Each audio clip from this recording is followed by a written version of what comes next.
think it's live. All right. Well, one thing I had said before when I still thought Hillary was going to win the election, two things really. One is, that everybody is still going to be here. The same people are in this country. The country is essentially the same, and it's supposed to be able to survive a president, and we're supposed to be able to get a person besides the one we, wanted. Some of us, most of us. Um, And then the other thing was I was pointing out that white people are oppressed, which is a truism. And the activists I've worked with, they know that. Feminists are showing up at labor movements. All right, the argument goes like this. It's pretty simple. 9/10 of the people economically disadvantaged. They're not getting a fair deal. Mild to severe oppression. Mild, unfair, to severe, like, what the fuck? Okay? That includes a lot of white males. Okay, so Um, it's understandable to be jealous. Oh, my dog likes to throw a ball. Um, in the other room, through the hole in the wall. Okay.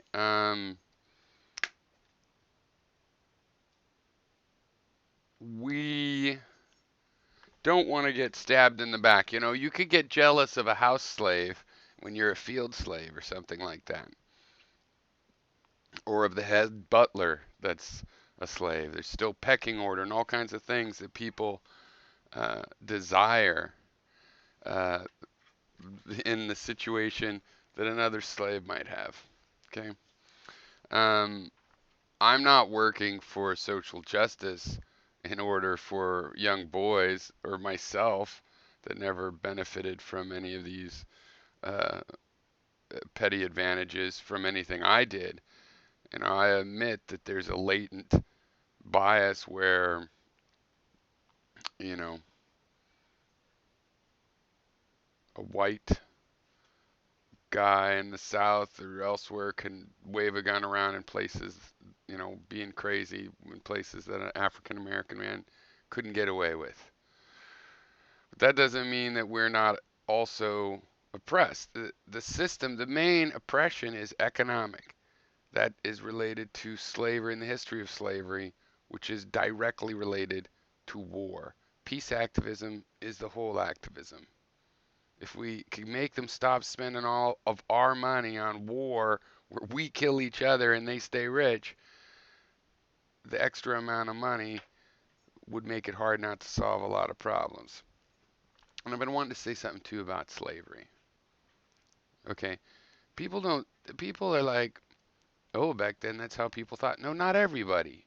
There's always been abolitionists. It's always been thought of as distasteful, right? Um, well, in the American history, it was known to be distasteful, like making sausage, one of those things. And in ancient Roman times, there's people that knew this isn't okay. And I think we could assume some of the slaves figured that out. That's why every country, every nation that's ever had slavery has had a slave revolt, which the Spartacus story is really awesome. You should look that up. But imagine being the slave owner. That's terrible too, right? Not terrible like I feel sorry for you, but it just is terrible. You're a kidnapper. The fact that your society and you're in a culture of kidnappers that'll return each other's chained up humans doesn't change the fact that you are constantly having to watch your kidnap victims. You're having to decide how brutal to be to make them think twice about things that all humans think about. Slavery is kidnapping, okay? And that is the initial, and that comes from war, and that is the initiation of the unfairness in our society. No matter how many rights you give a slave, it is oppressive for them not to actually have their freedom. And we don't really have our freedom yet. I think that's clear. You don't have to agree with me, but But you do have to be able to understand what I'm saying. And people that go, oh, that's just crazy. How could you think that? You know why, even if I'm wrong, I think that. It's not a secret, the kinds of things that make people like myself think that. Um, One thing I wanted to say about this election, other than my conservative relatives had told me that uh, Obama was probably going to call martial law and declare himself president for life, which I'm still hoping for that. Is this idea that I get a lot. I've gotten a lot various places. Um, this idea that, oh, liberalism has been vanquished and rejected. And it's like, well, Hillary had as many voters, yeah, I know, as Trump. Yeah, as many also is true. Um, so, we're not gone. And actually, people are just ignorant of the most basic uh, social principles of action and reaction. A president like Trump, with all the things he said on Howard Stern, he says some of them are good to the Mexicans, but a Mexican judge that I think was a Republican is like, well, he's probably biased because he's Mexican. I don't. It's just the immigrants and only the criminals out of them, but also this judge who's accomplished. You can't wonder why we're thinking maybe he's a little racist or sexist. You heard those things and you go, well, those don't really matter. Come on, don't worry about them. Yeah, but you've got to understand why we might have that idea. And thus, he's going to bring out, it's going to shake out of the bushes even more people because he makes an easy target, or better metaphor yet, a better backboard. What people don't understand about activism is like, let's say you have an activism that you want to push, like Hawaiian sovereignty. Where do you show up? It's Tuesday. Where do you liar? There's sound. It's Tuesday. Where do you smart ass? Anyway, got my train of thought. So anyway, you're an activist. It's like, where do you go? You want to say, you could just go in the park and go, yes, we want to be a sovereign nation. Yes, we want to be right. But why would that attract attention? What you can do is you find some place to pick it in front of the federal building, or they're building a telescope, so you go there, or there's the same thing, the Sierra Club. Well, obviously you look for environmental issues and you fight them directly, right? You might also go to, the fair and put up a booth, but really the issue,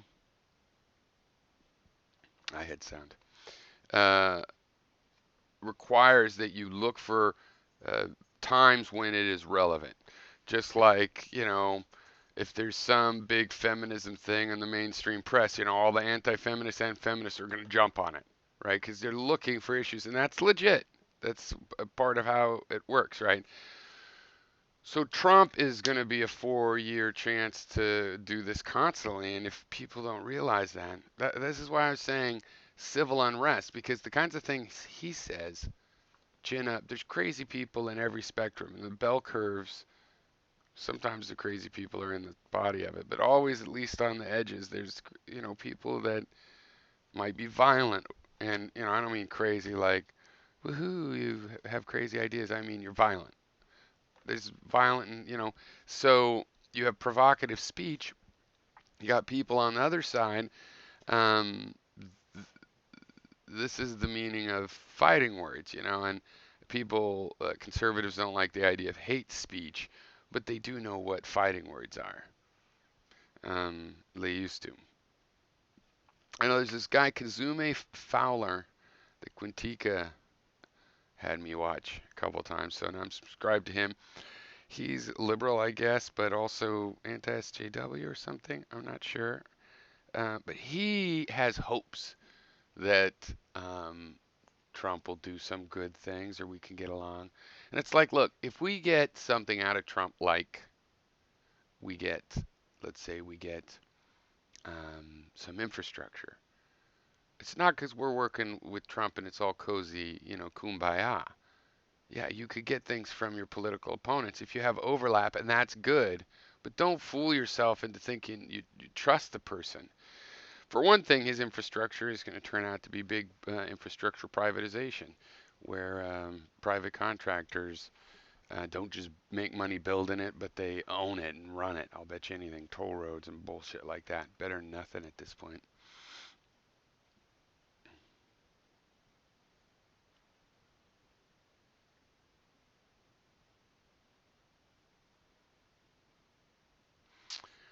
Celestial Buffalo says, what if Trump finds ties between the Obama administration and ISIS in order to destabilize Syria? It would rip the country apart. It's a real possibility. Why would that rip the country apart, though? I mean, I've been through Iran-Contra. It wouldn't surprise me at all. Wouldn't be surprise me if, Israel did it. Anyway, so because Zume Fowler, he hopes that. It's like hope is for the weak. Don't hope for anything. Don't wait for anything. Don't wait and see. Wait for an opportunity. Don't wait and see. Here's how it went. Carter, they tried to humiliate him and treat him like a wimp and gave him no respect. Reagan, oh, if you don't respect him, then you're unpatriotic. He cut and ran. He raised taxes. Whatever. He's a saint. Clinton trashed him day one, day two, day three. Had a whole ridiculous thing. I don't even know how much of his term with all the different women and things while the real world's going on, and he was managing the economy well. Again, in this legal corruption that we have of the current boys network, but he he didn't trash it. He helped helped it run in the way that it does run so far, right? I want a better way, but then you have W, and it's again you got to be patriotic. Then you have Obama. He's not. He's a fucking Kenyan, communist, Leninist, uh, Manchurian candidate. Day one, too. We're anything to obstruct them. So you have to be an idiot, like a Charlie Brown level of idiot, to like hope or think, oh yeah, but you're supposed to give people a chance. Um, the bar, you're not the god of standards. The standard is anything more credible than Obama not being eligible for the presidency, fair game. Anything more credible than Hillary Clinton being a serial murderer of 50 bodies, fair game. Don't wait for anything except for a good opportunity. All right. Um, So he's also disappointed about how it seems already like the Trump fans will just put up with anything, even if he gives up on all his promises. This guy looks as old as me, or not as old as me, but within 10 years. It's like you've lived through a couple presidencies. Have you not figured out how this shit works yet? I would really like to debate him, but I like you, Kazume. I'm sure you're a nice person, but also just the concern, the way. I would like to talk to you about how we do politics from our side of the bar here. Um,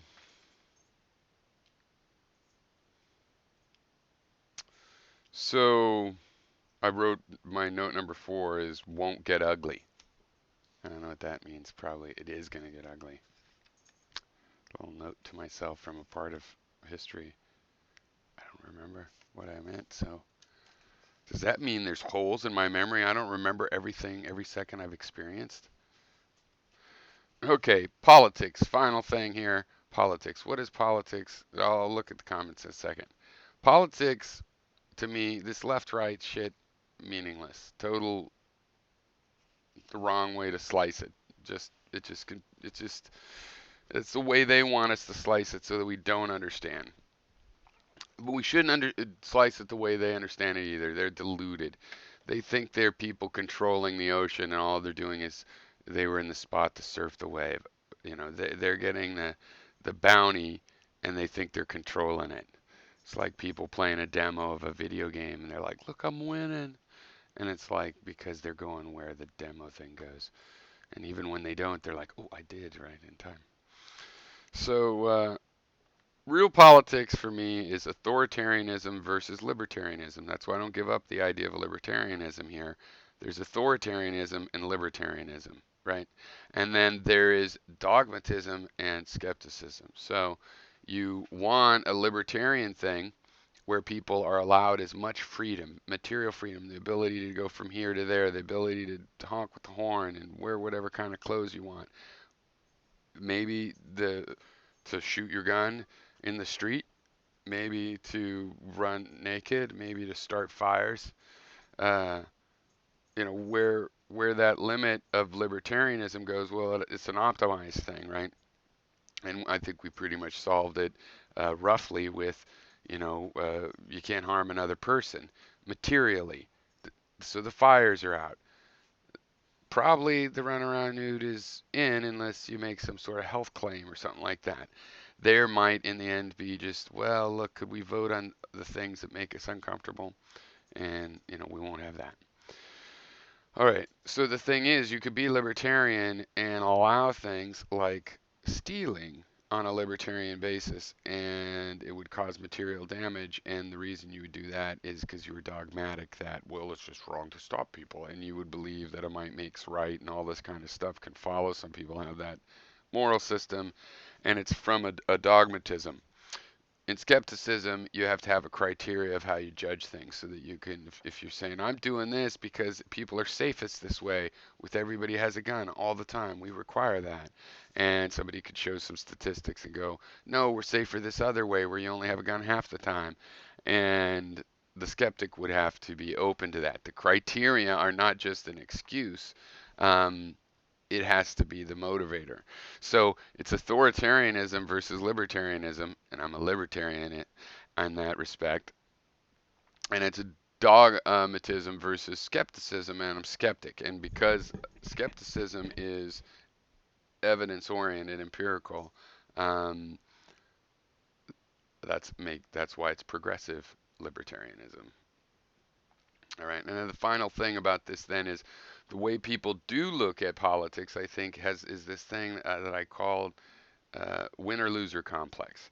The winner loser complex where this stuff just filters out into your winner loser, and so people get confused. And the high of your team wins the Super Bowl. And it's like that lasts forever because the season's over, but really then it starts up again. They still call them the world champions until the whole other year later. And people kind of have this cyclic feeling, though, that when you win a game, this is final. I know life goes on and on. Games, we pretend they end, but they also go on and on. In reality, there isn't a winner loser thing. I mean, if people played games and you had to win, and five people play a game, and you have to have win for it to be any good, we wouldn't play games because that's only 20% of the people that are winning, right? So winner loser complex in politics is especially bad because when you win an election, your vote goes down and you get who you want. It's just beginning. You don't even know if you lose until you see how much that person lied to you, right? We voted for Obama. I thought I was going to get torture was going to be dismantled, the surveillance state was going to be dismantled. I thought those things were likely, not for sure. There was evidence to doubt that it was for sure. So I was sitting there waiting and watching. I didn't get it. I lost. I lost later. Other things, I think he did a decent job at. You could say, well, I wanted those things. So I can't remember if I voted for Obama the second time. Um, because I was in Hawaii and it didn't really matter. I also didn't vote for Clinton, same kind of way. But I would have, and I meant Bill Clinton. I did vote for Hillary.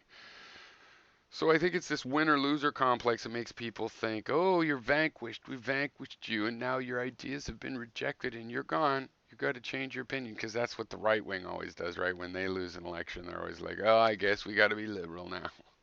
So, okay, what are the Celestial Buffalo, a long time asked, might not even be here, said, you don't think they use that to... What the heck? What are you doing? Why'd you do that? There you go. Crazy dog.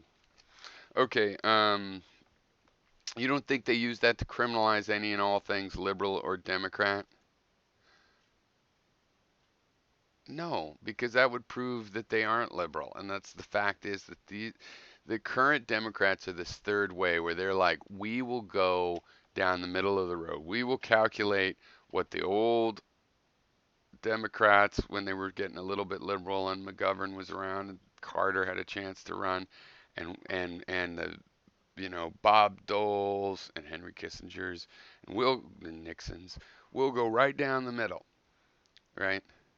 So if they're doing a deal with ISIS, just like Reagan and the Contras and Reagan and Iran, then I think it'll just cement that. I mean, yeah, they'll use it against the Democratic Party, but fine, let's do that. Let's use it against the Democratic Party if it comes to that. But I certainly don't think it reflects on me. I've been against all of these actions on record, but so yeah, yeah, no, when the right does it, they get a pass. Yeah. Oh well, the Democrats could have the same kind of pass. The problem is they're just terrible, terrible political. It's amazing how bad they are at politics. And even the ones, even if you go, oh, but Obama could win the president, they've just been losing everything else. That's not the real power. Yeah, he could, if he found that we were supporting ISIS. Well, I don't understand what you're saying because we already know that. We were paying and giving weapons to rebels there that turned out to be parts of the bands that turned into ISIS. So I think that's already known. And I don't think that he, you know, what's he going to use it for? What's he need to use it for? He's president now. He doesn't need to use ISIS links or say Obama's a Kenyan.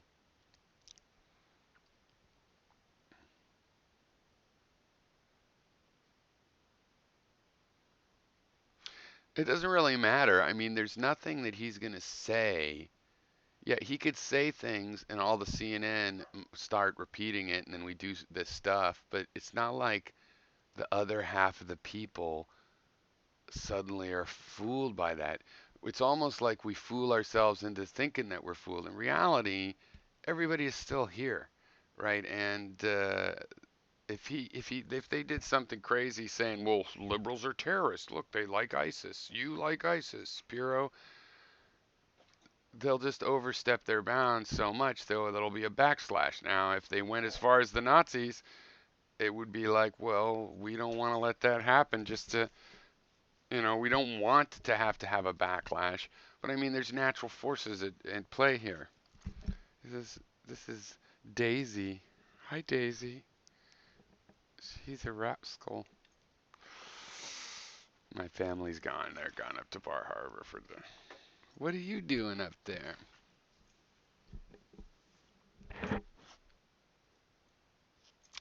Remember 2003? No, refresh my memory. What about 2003? Yeah. Americans can be whipped into a hysteria easily. We're already hysterical. We just elected Trump. So the hysteria that's kind of my point of I don't know what do you this it is happening. It's happening. Okay, now he says he wants to not have many wars, but he would still leave, we should have withdrawn quicker, but he would have left more people. It's happening. There's another one of these Republicans. They will look for other wars. Yeah, I was just confused, I guess, because I don't know what you're asking. Yes, it's for sure that I think that they're going to do that kind of shit and foment bullshit. But this is a thing where, yeah, I admit, I don't know. Trump is so full of many messages that it's hard to know what he'll do. Um, One of the things he's, out there for legally is maybe having broken the Cuban embargo. Well, is that a bad thing? I mean, maybe he won't go to war with Cuba. So I don't know. Or but the people around him also, they're going to have some more an internal, pump up the anti-pop war and things like that. Those things are going to happen. They happen every fucking time, right? I've lived through Carter, Reagan, Bush, Clinton, Bush, Obama. They happen every time the Republicans come in there. Police state shit. And weird shit like giving weapons to our biggest enemy, Iran. Things like that. Death squads, colleges teaching people how to do death squads. Yeah, it's not ever it's good. What are you that, that's why like any Republican would be pretty bad. Trump is the wild card. Well, maybe he won't do that. Well, he says he's pro torture and we might as well torture him because they deserve it anyway. On the other hand, how long's he going to last? He always is pushing the law, always, and he's under a lot of scrutiny now, and there is actual law that he can violate.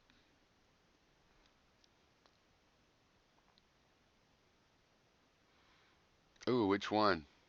Hairy hand. Which kid would be autistic? It would make me more likely to like him. Um. Oh, Pizzagate. Yeah, I didn't follow Pizzagate.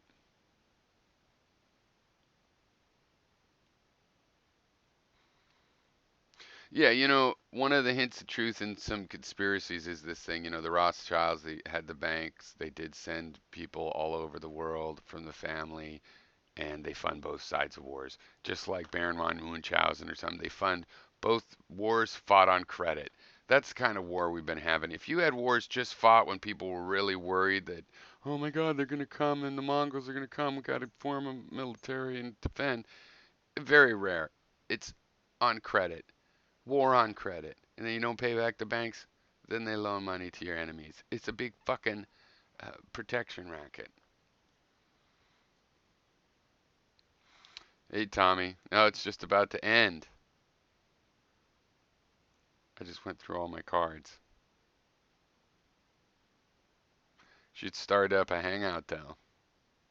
I'd do that.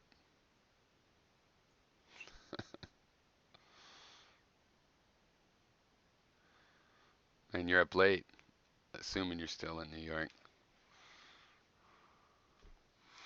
Well, anyway, I hate to go when you just showed up, Tommy, but that was it. And though I'll watch the comments, I'm going to stop the stream, but I'll watch the comments if people want to start a hangout. I'll start a hangout. I have another couple hours in me probably. All right, cheers.